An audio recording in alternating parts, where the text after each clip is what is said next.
नमस्कार दोस्तों, स्वागत है आप सभी का टोटल सर्किट चैनल में। दोस्तों, आज का वीडियो है एसएमपीएस के ऊपर। ये एसएमपीएस सिंगल एसएमपीएस भी है और डुअल एसएमपीएस भी बना सकते हैं इसको। इस एसएमपीएस में कोई आईसी नहीं लगा रखी है। पीडब्ल्यूएम कंट्रोलर जो आईसी लगती है वो कोई भी आईसी नहीं है। इसका देखेंगे साइज तो ये काफी छोटी साइज भी है और ये बहुत अच्छा काम करती है। पहले इसके सर्किट डायग्राम को देखते हैं।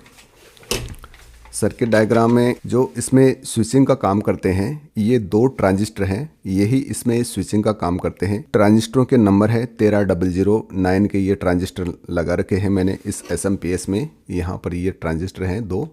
इसकी जगह पर आप 13007 के ट्रांजिस्टर भी लगा सकते हैं, लेकिन ये 13009 ये करंट में थोड़े हैवी ट्रांजिस्टर आते हैं, ये लगाएंगे तो थोड़ा ठीक रहेगा। आगे बात करेंगे, यहाँ इनपुट सप्लाई देने के लिए यहाँ पर एसी इनपुट की सप्लाई देंगे और यहाँ पर कोई भी मैंने इसमें कॉमन मोड ट्रांसफार्मर नहीं लगा रखा है। यहाँ पर एक एनटीसी ही लगा रखा है और बीच में एक सेफ्टी के लिए फ्यूज भी लगा रखा है। एनटीसी का प्रयोग इसलिए करते हैं एसएमपीएस में क्योंकि यहाँ पर ये कैपेसिटर चार्ज होने में काफ़ी करंट लेता है शुरू में, तो ये ब्रिज भी ख़राब हो सकता है और फ़ौरन से इस सर्किट में हाई करंट आता है। इसके कारण से ये ट्रांजिस्टर भी ख़राब हो सकते हैं। इस एनटीसी से थोड़ा नैनो सेकंड के अंदर थोड़ा धीरे धीरे इसमें करंट स्टोर होता है। इसको ज़रूर लगाएंगे एनटीसी को। और यहाँ पर ये ब्रिज रेक्टिफायर है, इसका नंबर है CBU 810 और यहाँ पर एक रेजिस्टेंस है। इस कैपेसिटर को डिस्चार्ज करने का काम करने के लिए ये रेजिस्टेंस लगाएंगे। इस रेजिस्टेंस को नहीं लगाएंगे जब एसएमपीएस को किसी कारणवश अगर खोलना होता है तो ये कैपेसिटर में चार्जिंग होता है और शॉक लगने का डर रहता है, इसलिए ये रेजिस्टेंस भी जरूर लगाएंगे इसमें। आगे देखेंगे, यहाँ पर ये ट्रांजिस्टर है, इसको ड्राइव करने का काम यहाँ पर एक ट्रांसफार्मर लगा हुआ है। जो ये आप ये देखेंगे, ये इंडक्टर टाइप में ट्रांसफार्मर आता है टोरॉइडल का और इसमें ये 3 वाइंडिंग है। ये 3 टर्न वाली वाइंडिंग है जो इन ट्रांजिस्टरों के बेस के ऊपर गई हुई है और ये 2 टर्न वाली वाइंडिंग है वो इस एसएमपीएस की सीरीज में लगी हुई है। यहाँ पर दोनों ट्रांजिस्टरों का जो ये सेंटर है इसका तो एमिटर है और इस ट्रांजिस्टर का कलेक्टर इन दोनों पे ये लगेगा और दूसरे सिरे पर यहाँ पर एसएमपीएस की जो वाइंडिंग का दूसरा सिरा है उस पर लगेगा। इस एसएमपीएस में स्टार्ट करने का काम ये ही करता है। इसमें अगर इसका डायरेक्शन सही नहीं हुआ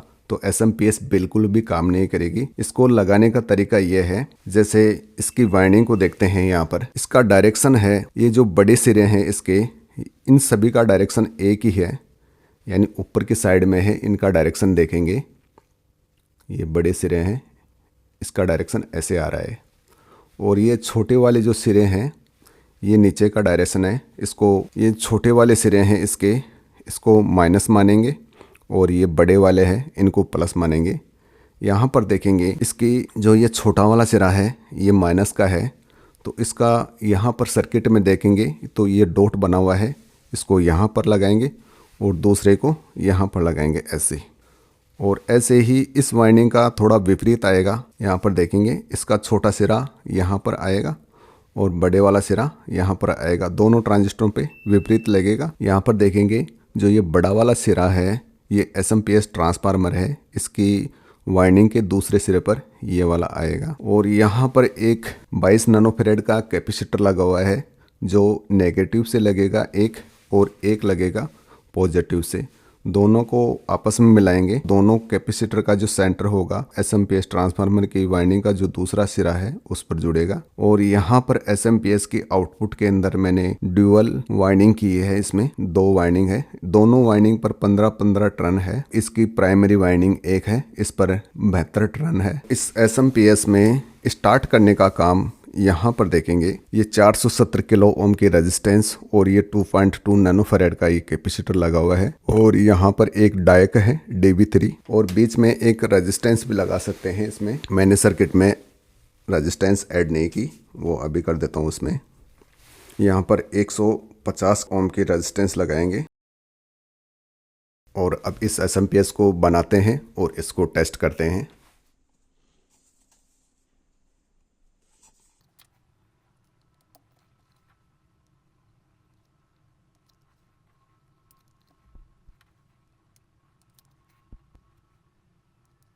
दोस्तों, एसएमपीएस बनकर तैयार हो गई है। सभी कंपोनेंट को मैंने नहीं दिखाया आपको, वीडियो काफ़ी लंबी होने की वजह से लगाते वक्त इस SMPS में कुछ कंपोनेंट ऐड और किए हैं जो मैंने पहले सर्किट में नहीं दिखाए। यहाँ पर देखेंगे एक सनबर्स्ट सर्किट और लगाया है। जो SMPS ट्रांसफार्मर है उसकी प्राइमरी वाइंडिंग के जो दोनों सिरे हैं उन दोनों सिरों पर एक 47 ओम की ये रेजिस्टेंस है, ये 1 वाट की रेजिस्टेंस है और ये हीट भी होती है थोड़ी थोड़ी। इसको खड़ी लगाएंगे तो थोड़ा ठीक रहेगा। और यहाँ पर देखेंगे ये कैपेसिटर लगा हुआ है, 222 इसका कोड है और 1 kV का कैपेसिटर है।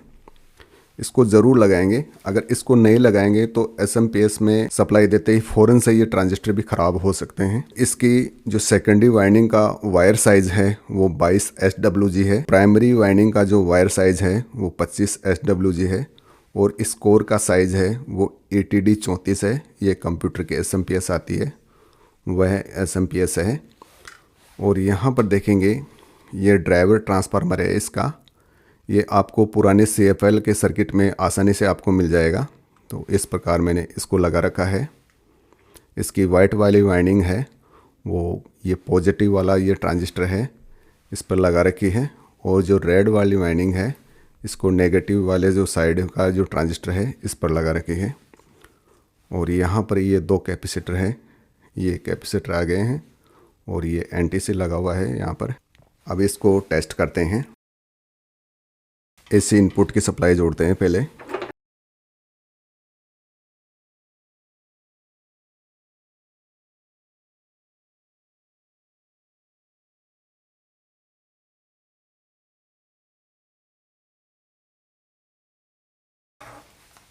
चालू करते हैं इसको। यहाँ पर देखेंगे 18 वोल्टेज आउटपुट में आ रहे हैं और AC वोल्टेज को भी टेस्ट करते हैं।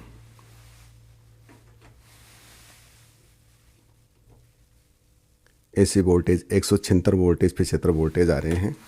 मैं वोल्टेज को और बढ़ाता हूँ। अभी मैंने शुरू में जो सप्लाई लगा रखी है वो सीरीज़ लैंप की सहायता से ही लगा रखी है। यहाँ पर इनपुट में 210 वोल्टेज आ रहे हैं AC वोल्टेज। अब मैं इनपुट को कम करता हूँ थोड़ी।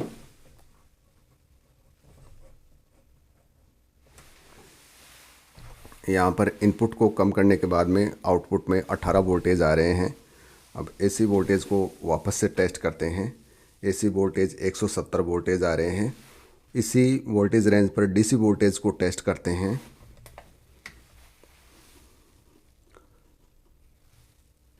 इसका DC वोल्टेज आ रहा है 190 वोल्टेज। अब ये 190 वोल्टेज DC आ रहा है और आउटपुट में 18 आ रहा है। तो इसकी कैलकुलेशन कैसे करते हैं। DC वोल्टेज आ रहा है 190 वोल्टेज और ये SMPS है वो हाफ ब्रिज टोपोलॉजी पे काम करती है। तो हाफ ब्रिज के लिए इसको 2 से डिवाइड करेंगे DC वोल्टेज को। तो इसकी SMPS पर जो वोल्टेज आ रहा है वो 95 वोल्टेज आ रहा है और SMPS की जो प्राइमरी टर्न लगाए हैं वाइंडिंग पर वो 72 टर्न है और सेकेंडरी पर 15 टर्न है। तो इसमें प्राइमरी वाइंडिंग को भाग देंगे 95 में 72 टर्न और इसको सेकेंडरी वाइंडिंग के टर्न से मल्टीप्लाई करेंगे। तो ये आउटपुट में आ रहे हैं वो 19.7 वोल्टेज आ रहे हैं और यहाँ पर 18 वोल्टेज आ रहे हैं और 1 वोल्टेज इस डायोड का ड्रॉप मानेंगे -1। तो 18.7 वोल्टेज आउटपुट में आएगा। तो ये थोड़े बहुत कमी बेसी भी हो सकता है एक आधा वोल्टेज का। तो इस प्रकार से इसके आउटपुट में टर्न बढ़ा करके आउटपुट और भी ज़्यादा ले सकते हैं। लेकिन आउटपुट में टर्न बढ़ाएंगे तो ये वायर का साइज़ है ये पतला होगा यानी बारीक होगा और आउटपुट में वोल्टेज कम लेने के लिए वायर का साइज़ मोटा होगा और टर्न कम होंगे।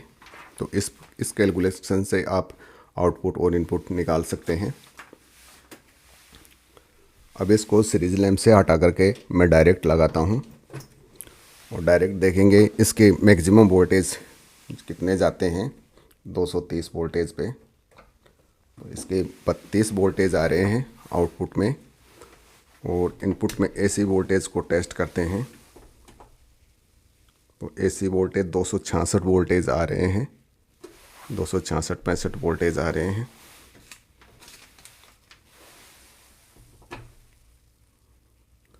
$270 वोल्टेज एसी आ रहे हैं और आउटपुट में 32 वोल्टेज आ रहे हैं। मैं वापस से कम करता हूँ इसको।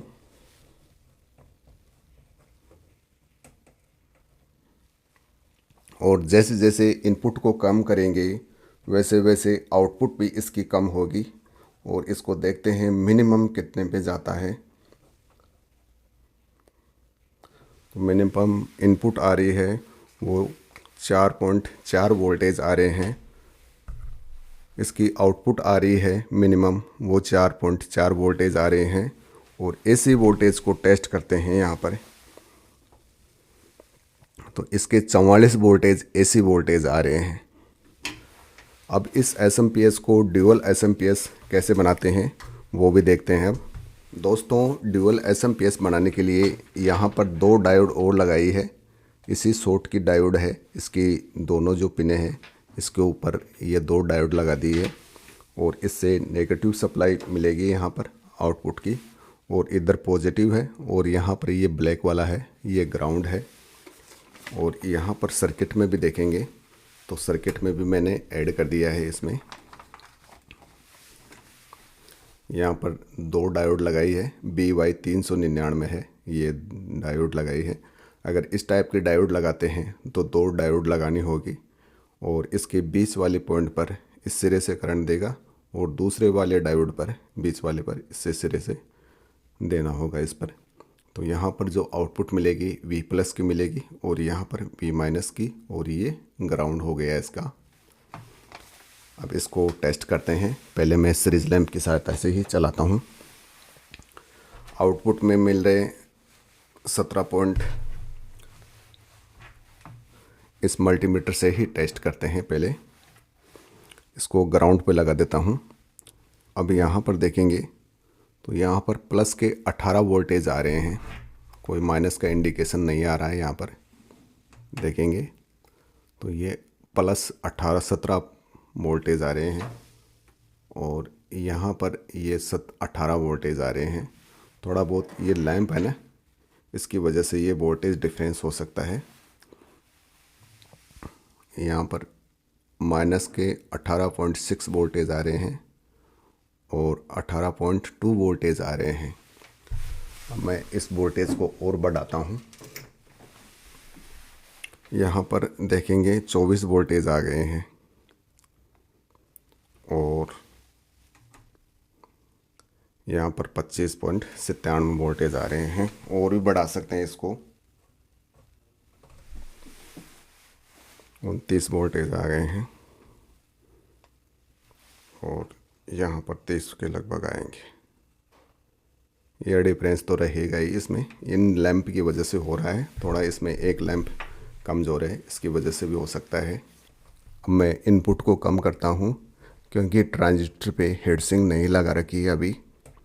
ये हीट होके ख़राब भी हो सकते हैं। यहाँ पर ट्रांजिस्टर की हीट सिंक लगाएंगे तो ये अच्छी प्रकार से काम करेगी। अभी देखते हैं, ये हीट हो रखे हैं थोड़े थोड़े। दोस्तों, इस एसएमपीएस में क्या क्या कमियां हैं उसके बारे में आपको ज़रूर बता देता हूं। इस एसएमपीएस में करंट का कोई भी प्रोटेक्शन नहीं है। इसमें जैसे ही शॉर्ट सर्किट हुआ तो ये फ़ौरन से ये ट्रांजिस्टर ख़राब हो जाएंगे, या गलत सर्किट की वजह से आपने इन ट्रांजिस्टरों को लगा दिया और इसमें सप्लाई दे दी तो भी बार बार ख़राब होंगे।